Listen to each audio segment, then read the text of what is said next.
Hello everyone and welcome to another episode of the Product Coalition podcast. I'm here in Sydney for this Sydney-based series. Welcome to Adrienne Tan. Hello. Thank you for having me and thank you for hosting me as well. Pleasure. Brilliant. Looking forward to today's topic. We're going to be chatting about the fog of product management and we'll see where that conversation takes us. I want to give a shout out to Adrienne and the Brainmates team as the location sponsor for this Sydney-based series. Brainmates is a product management training and consulting team based in Australia, New Zealand and Denver in USA. Find out more about Brainmates 3-day course for product folks on the 9th of December in Denver at brainmates.com.au. If you've just discovered the Product Coalition, welcome. We're a global product management community that started out as a publication at productcoalition.com. We grew then into a Slack community of 5,000 product managers that's free to join and you can grab an invite at productcoalition.com. If you'd like to watch this podcast, you can see Adrienne and I on YouTube by searching Product Coalition. And we're 100% funded by community support. So if you'd like to support the podcast, the publication or the community, you can buy me a coffee at buymeacoffee.com/productco. Let's get stuck into it. Thank you. Thanks for having me in Sydney. This is my home for those watching or listening for all of the Sydney series. I'm at the Brainmates office here, which is lovely and cozy. It's your new office. It's our new office. We've been here for about 3 months. Right. Yes. It's beautiful. Thank you. Awesome location. It's great. It's near the water. Sometimes when we're feeling a little bit tired, we go down to the water, buy an ice cream and feel like we're on holiday. Beautiful. Everyone needs an ice cream. Absolutely. No one can be grumpy with an ice cream.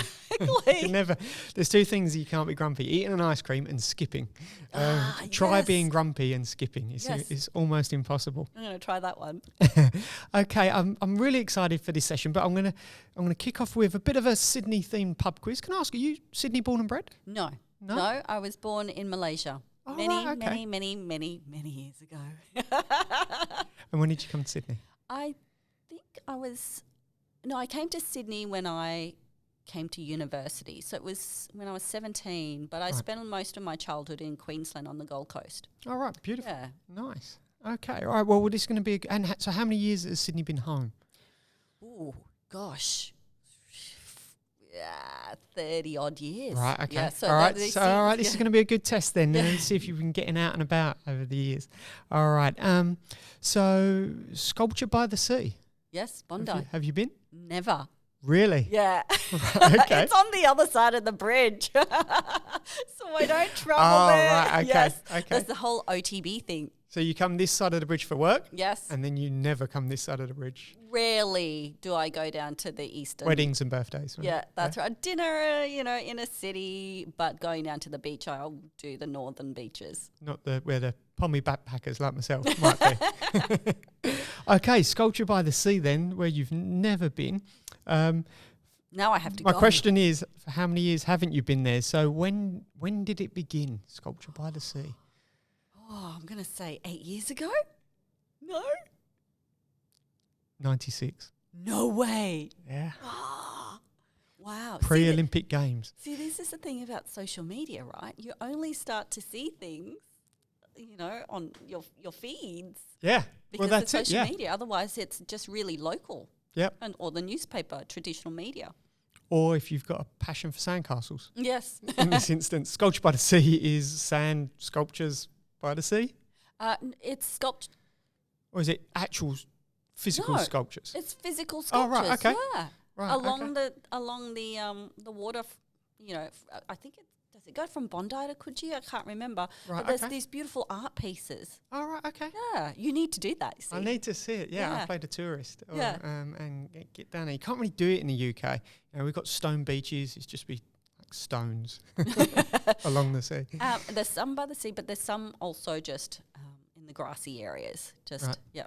And Bondi is a bit of an artistic area as well. It's sort of, from what I understand, or is it backpackers, which is what I remember it mostly I think as? it's a mix. Bit of a mix, It's a bit of a mix. Okay. Let's get into the next one. World ranking for size. So for the fish market. Oh, it's massive there. So it's obviously the largest in Australia, but where do you reckon it ranks in world rankings? In its current state, really low.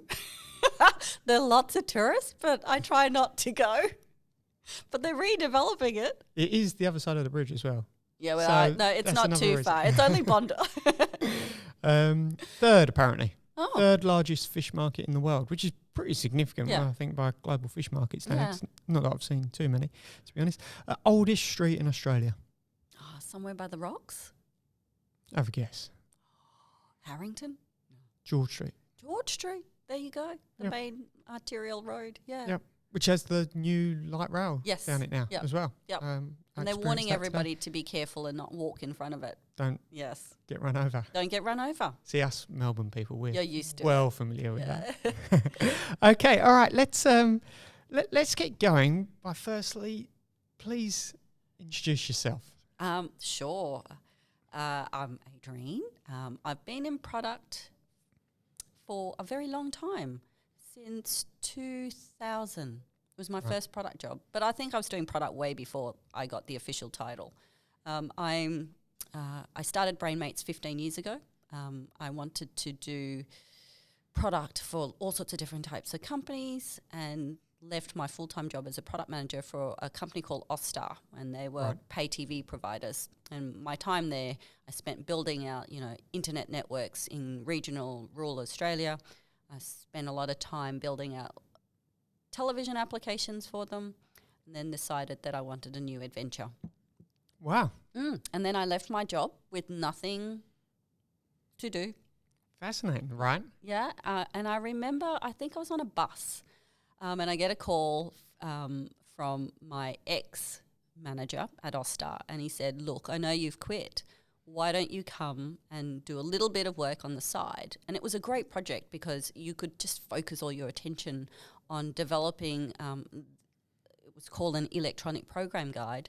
Right. And so, I got to do the research. I wasn't bogged down by day-to-day running of the other products. I didn't have to manage my team, which I loved, but still, you could really focus on trying to understand customer problems, doing the research, speaking to call center staff, and then starting to kind of design the product. Right, okay. Yeah, and that was in 2004. So from that point, then I thought, oh, look, I might have, an opportunity to create a business, and it started from there. Fascinating. Yes. Brilliant. Yes. And was that your first client as well? So yes, I was really lucky. That was Right. my first client, Right. and they were a client until they were sold off to Foxtel. So I had them for a client for a very long time. Right. And then I started to kind of cherry pick. Well, who else might need some product help? And it so happened that my second client was based in Paris, and they were suppliers to all the TV companies out in this region, so Australia and New Zealand and Asia. And I did a lot of the kind of product marketing work for them, so, making sure that their customers had the collateral, the value propositions correct, the pricing done in this region. Wow, okay. So that was my second client. And then it started to kind of grow from there. Nice. Yeah. Nice. And from I saw you open at Leading the Product. Leading Yes. the Product, for those listening around the world, is a conference, Melbourne and Sydney. Yes. And how long's Leading the Product as a product conference been going for? Now? So it's been going on for 5 years. 5 years. And I yeah. remember when you opened, you said about you started in your kitchen. I did. As well. I started my kitchen. I was staring at the wall going, oh my God, what am I doing?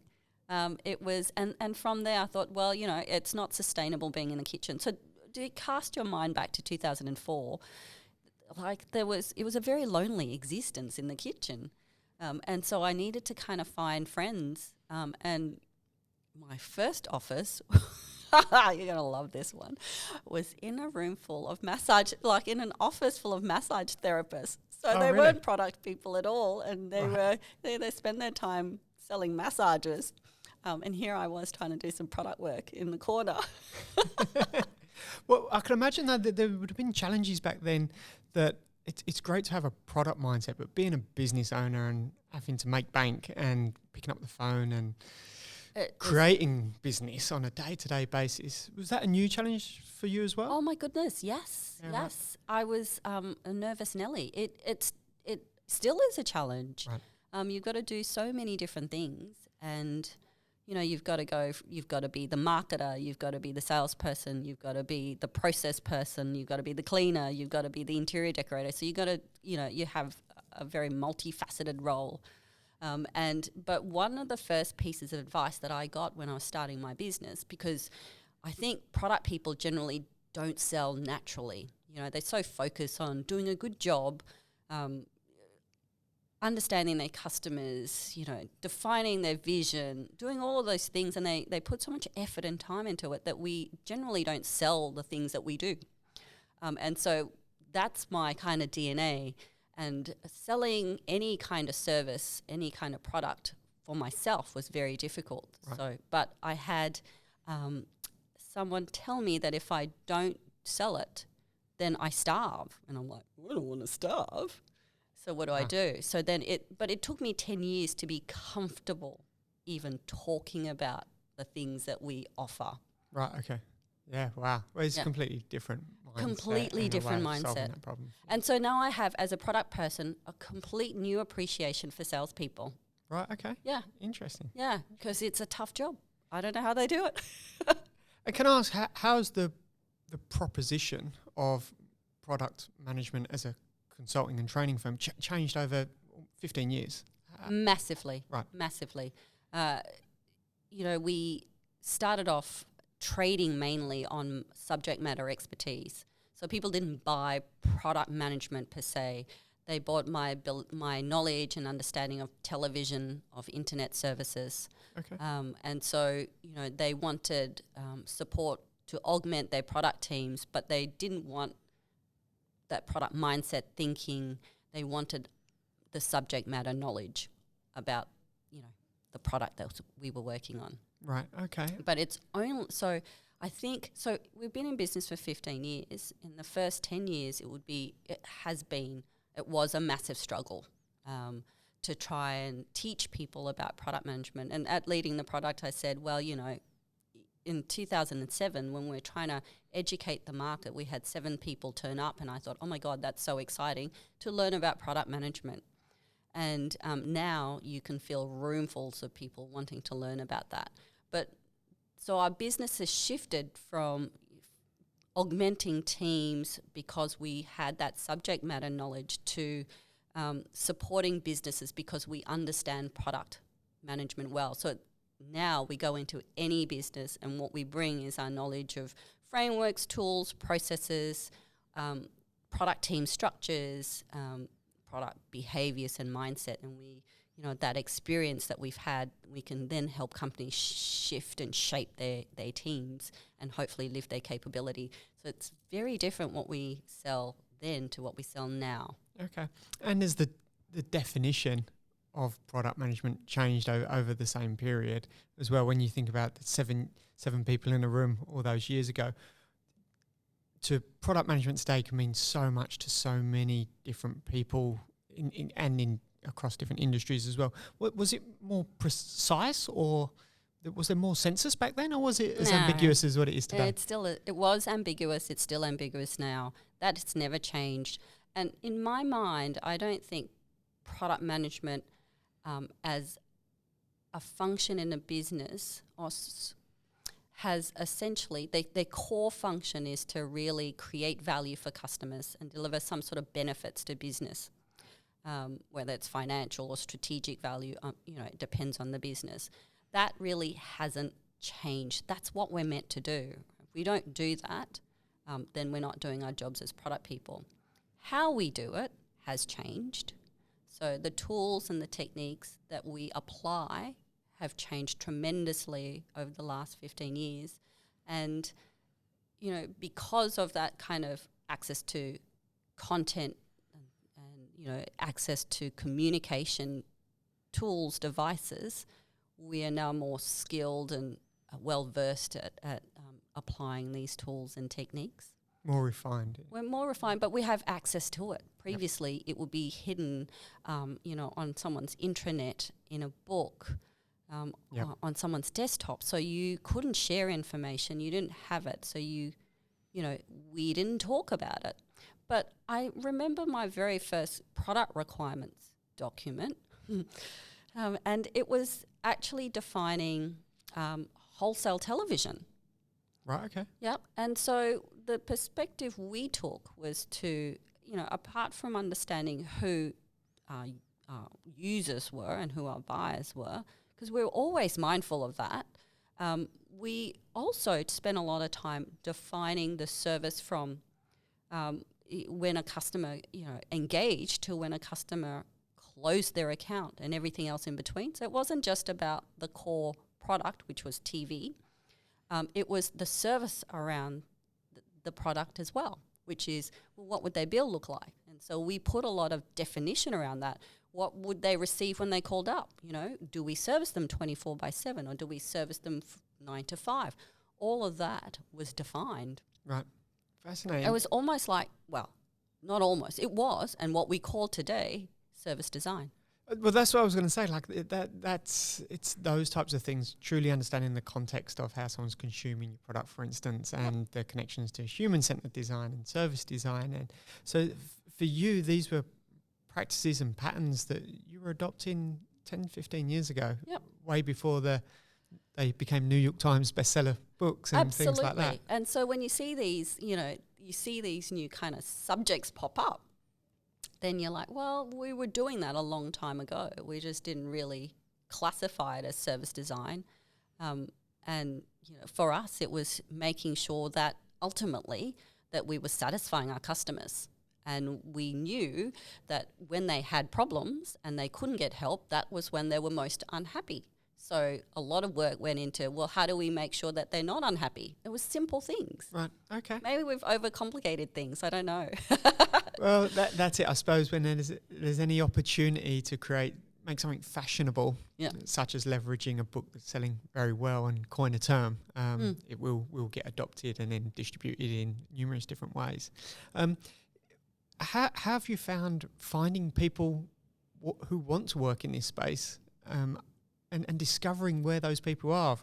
I think about 2004, it was like MySpace was probably the only sort of social connection that people really had. How have you found recruiting for people with the same mindset back then all the way through to now? What's changed? So in our business, how do we recruit? Well, we recruited product managers that I had worked with. So it's always through networks. In the 2000s, and we still do the same thing today. So we look for people that we know. We find people who have an interesting perspective, who look confident, happy to, stand up and share opinions. And in terms of our recruitment process, we actually put them through a team presentation. So we bring them in. So after several interviews and they appear to be a good fit, then we bring them in. We give them half an hour to go through a case study. They read it and then they have to prepare essentially a presentation in half an hour. So it's pretty brutal in half an hour. With nerves. And then they have to present to the whole team. Right, okay.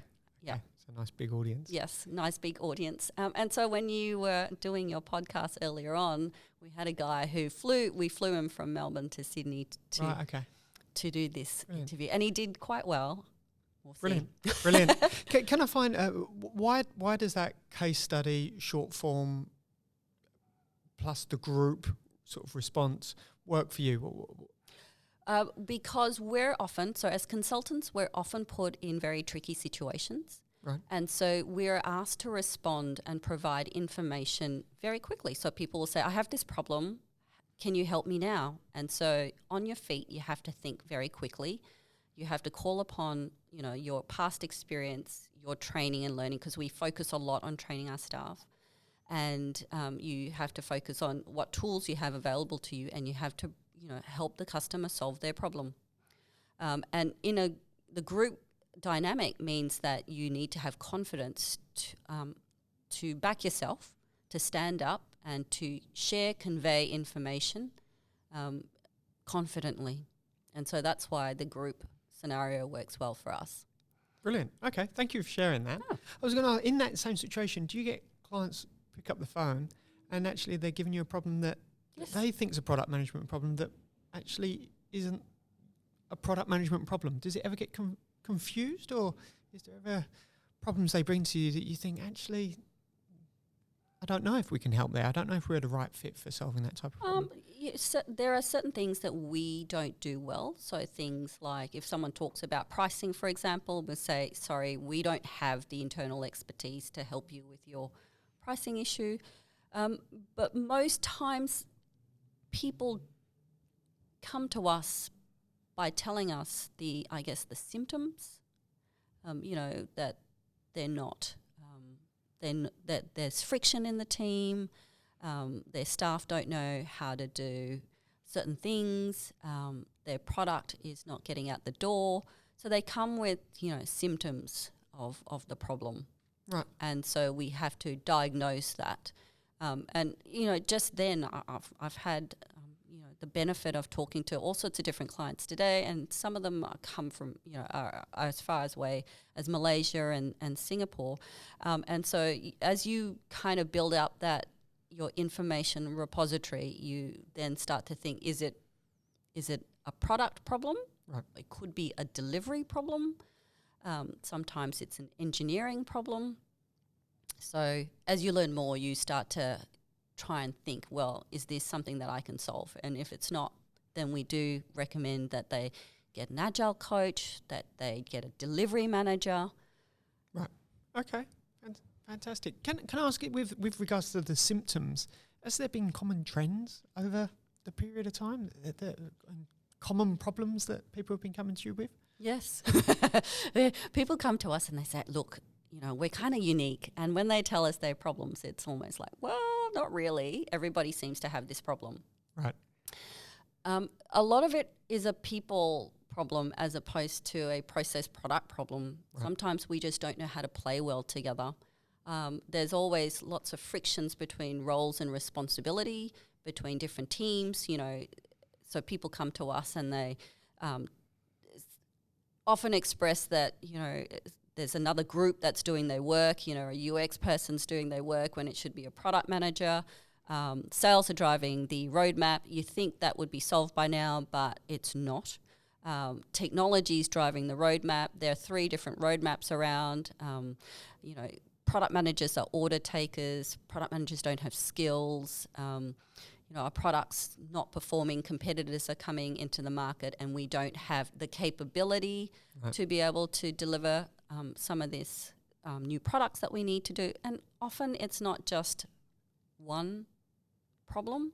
It's a combination of problems that lead them down this path. And it's, the way that people behave. It's the way that the systems are put together. So sometimes, companies merge, for example, and they've previously behaved in this way, and then they take that kind of past behavior and they play it out over and over again. And so it's a combination of different things. There's no process in place, so people then don't know what to do, and they wait to be told. They wait to be led instead of, leading the charge themselves. Everything you've just said there is perfect to justify why it is a fog of product management. There's so many variables and so much. I can imagine, particularly for someone like yourself entering a business that you may not be aware of until you're within that company. And yes. You're then learning either about more fog or you're getting more clarity on the problem as well. Yes, true.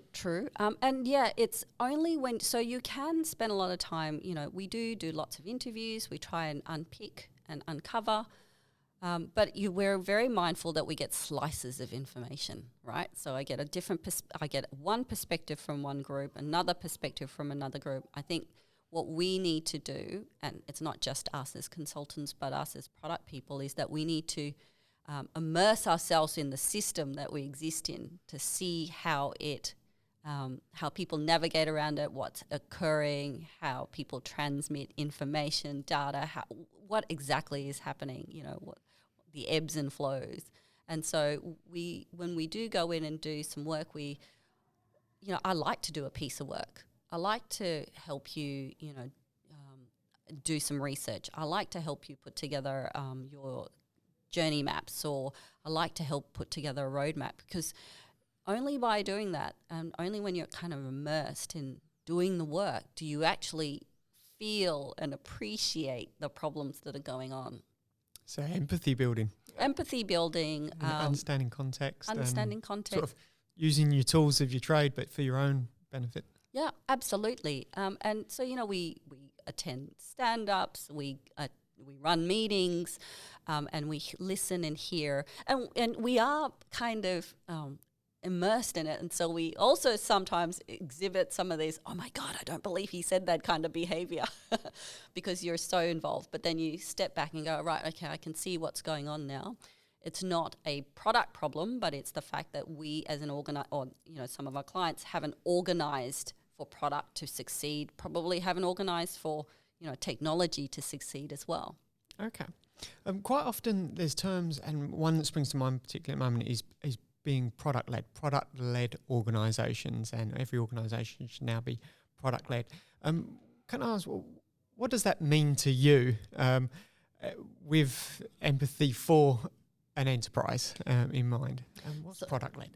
So you're right. So, the foggy product management, that's another foggy term. Yep. Yeah. And I think it's something that conjures all sorts of different things in people's minds.